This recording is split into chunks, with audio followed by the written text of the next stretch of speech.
अस्सलाम वालेकुम, मैं हूं मियां आबिद और आप देख रहे हैं हमारा पीके यूट्यूब चैनल। आज हम अपने एक ऐसे स्टूडेंट से मिलवा रहे हैं जिसने जस्ट 1.5 महीना हमारे पास पढ़ा और माशाल्लाह उसने बहुत अच्छे नंबर लिए हैं। तो मैं चाहूँगा कि ये अपना खुद जो है ना वो इंट्रोडक्शन करवाएं।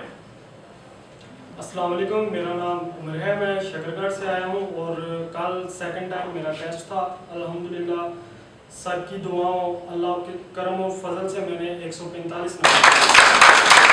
अच्छा सर, आप अपना एक्सपीरियंस बताएं कि आपने यहाँ पे कितना पढ़ा है और किस टाइप का टेस्ट आया। सर जो आपने पढ़ाया, मैंने तकरीबन यहाँ पे सर 1.5 माह पढ़ा है और जिस पैटर्न से जिस हिसाब से आपने पढ़ाया उसी तरीके से पेपर आया। हर एक चीज़ का एक एक सवाल पूछा गया था, डेट के रिलेटेड, टाइम से रिलेटेड, साइन बोर्ड के आए थे। मतलब कि सर जिस तरह आपने हमें ये सिलेबस तैयार करवाया उसी हिसाब का पेपर था।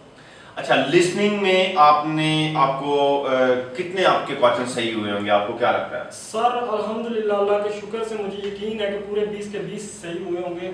और मैं ये कहना चाहूँगा कि इधर की लिसनिंग थोड़ी मुश्किल है और उधर वो बिल्कुल आसान लिसनिंग लग गई थी। तो रीडिंग में आपका कैसा एक्सपीरियंस रहा? रीडिंग में आपने किन चीज़ों को फॉलो किया, कैसा एक्सपीरियंस रहा आपका? सर रीडिंग अगर पूरी करने बैठ जाए तो इतना टाइम नहीं होता। 25 मिनट के बंदा पूरे पैराग्राफ पढ़े और पूरे सवाल पढ़े और फिर आंसर करे। उसमें अपने काम की चीज़ें देखनी पड़ती हैं और फिर बंदा आसानी से आंसर कर सकता है।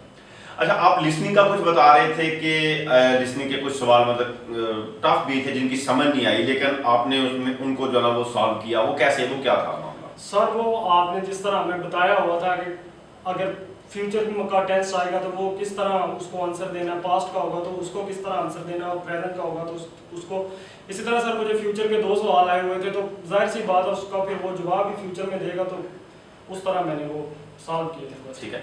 और देखिए, लिसनिंग के जो शुरू में बड़े आसान क्वेश्चंस होते हैं, जी सर। उनमें क्या डिफरेंस होता है कि वो बड़े सिमिलर होते हैं, तो उनकी पहचान कैसे की जाती है? सर ये जिसने बेसिक कानून पढ़े होंगे ना, जिसकी जितनी बेसिक अच्छी होगी वो उसको उतने तरीके से अच्छा आंसर कर सकता है। बिल्कुल सिमिलर होते हैं, आसानी से पता नहीं चलता बंदे को कि यार ये क्या बोला है, लेकिन उसको पता हो कि यार शियत नीचे कौन सी आवाज़ दे रहा है या रियल कौन सी आवाज़ दे रहा है, तो वो आसानी से हो जाएगा।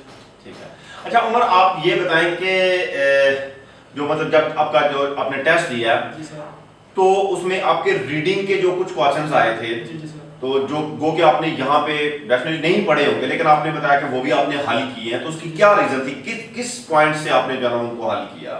सर ये है कि जो वोकेबलरी आपने हमें तैयार करवाई थी मैंने सिर्फ वो याद की हुई थी और यही बुक पढ़ी है, बुक 2 ये कुछ नहीं होता, बस वोकेबलरी अच्छी होनी चाहिए। और ये है कि वो जो पैराग्राफ आए थे उसमें से कुछ पॉइंट होते हैं, पहले आप क्वेश्चन पढ़ लें, फिर ऑप्शन पढ़ लें और फिर वो पैराग्राफ शुरू करें, आसानी से आंसर मिल जाता है। अच्छा, तो ये जो कहते हैं जी बुक 2 पढ़ लें, बुक 3 पढ़ लें, 1 पढ़ लें, उसमें से नहीं आया, तो ये क्या सीन है? सर ये फिर वही बात आ गई ना कि वो अगर उसको पता है कि कहाँ से आ रहा है तो फिर वो पास भी तो हो जाए ना।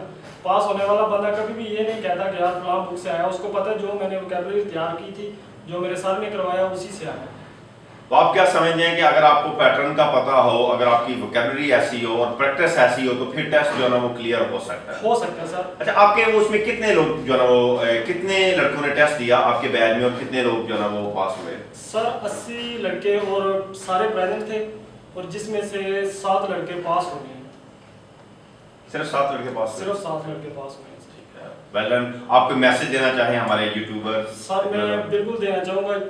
अभी गलती मुझसे ये हुई है कि मैंने अगर एक बार पहले पढ़ा होता तो मुझे मज़ीद आसानी होती, मैं मज़ीद अच्छे नंबर ले सकता था और इतनी मेहनत भी नहीं करना पड़ती। जाहिर सी बात है एक बार मैं पढ़ लेता, फिर यहाँ पे आता, रिवाइज करता, 10-15 दिनों और आराम से टेस्ट क्लियर कर सकता था।